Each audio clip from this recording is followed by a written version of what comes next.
In 1993, three engineers sat inside a Denny's in San Jose, sketching plans for a chip company that had no products and almost no money. That company was Nvidia. As of 2024, it is worth more than $2 trillion, making it one of the most valuable companies on Earth. This is not a story about luck.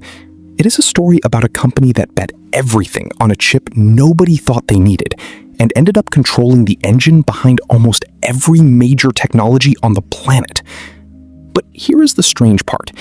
Nvidia did not become powerful by building smarter software. It became powerful by accident, through a chip that was never meant to think at all. Nvidia started as a graphics card company, built for people who wanted better video games. Jensen Huang, along with co-founders Chris Malachowsky and Priem, believed computer graphics would matter more than anyone realized. In the early 90s, that belief sounded almost foolish. Computers were slow, expensive, mostly used for spreadsheets. Nobody was imagining three-dimensional worlds rendered in real time. Getting the company off the ground was brutal. The founders raised around $40,000 early on, but building semiconductor chips takes far more than that. They eventually secured close to $20 million from investors, a serious bet on three people with an unproven idea. Most of that money vanished quickly into engineering talent and prototype manufacturing. Their first product, the NV1, flopped. It used unusual technology that developers refused to support. For a young company burning through cash, this should have been the end. It wasn't. And the reason why reveals something important about how Nvidia thinks. Instead of owning factories like most chip companies, Nvidia chose a different path. It designs the chips, then pays outside manufacturers, mainly a company called TSMC in Taiwan, to actually build them. Think of it like an architect who never lays a single brick. Nvidia draws the blueprint, someone else does the construction. This meant Nvidia avoided spending billions on factories and could scale production up or down without owning a single building. That decision saved them, but it also planted a risk that would follow them for the next 30 years, one we'll come back to later. Their real revenue engine came from gaming graphics cards, sold under the GeForce name starting in 1999. Every time a gamer wanted smoother visuals or faster frame rates, Nvidia had something new to sell. Margins on these cards reached 50 to 60%, unusually high for physical hardware. But gaming alone would never make a company worth $2 trillion. Something else had to happen first. And it happened almost by accident.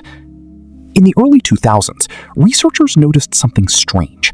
Nvidia's graphics chips, originally built just to paint pixels on a screen, were incredibly good at doing thousands of tiny calculations at once.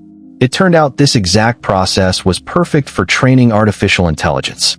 Imagine hiring an artist to paint a mural and discovering halfway through that his brush technique could also solve complex math problems faster than anyone else in the building. That is essentially what Nvidia stumbled onto. Most of the tech industry ignored this. Nvidia didn't. In 2006, they released a software platform called CUDA, letting developers use their chips for far more than gaming. At the time, analysts called it a waste of resources. Today, CUDA is one of the most valuable software ecosystems in the world because once a developer builds their AI systems around it, leaving becomes incredibly painful. It's the same reason people stay loyal to the iPhone even when a cheaper Android phone exists. Switching costs more than staying. This single bet changed everything. By fiscal year 2024, Nvidia's data center division, the part of the business selling chips to companies training AI, brought in over $47 billion, more than 10 times what it was just 5 years earlier. Companies like Microsoft, Google, and Meta don't buy one or two chips. They buy tens of thousands at a time, sometimes spending hundreds of millions of dollars in a single order. A single high-end AI chip can cost around $30,000, and a large AI system might need tens of thousands of them. But here's the question almost nobody asks. If Nvidia doesn't even own the factories that make its chips, what happens if something goes wrong with the one company that does? That risk is real, and it's bigger than most people realize. Nvidia depends almost entirely on TSMC to manufacture its most advanced chips. Any disruption, political tension, a natural disaster, a single delayed shipment could threaten Nvidia's ability to deliver products to the entire world. One company, one point of failure. One of the most overlooked risks sitting underneath a $2 trillion valuation. And Nvidia's mistakes prove that even giants stumble. In 2008, faulty chips used in laptops triggered a recall estimated at $200 million, damaging trust with major manufacturers.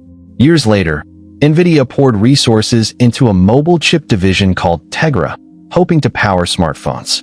It failed against competitors like Qualcomm. These weren't small missteps. They were expensive lessons that could have ended other companies. So why didn't they end Nvidia? Because the company kept betting on the future instead of protecting the present.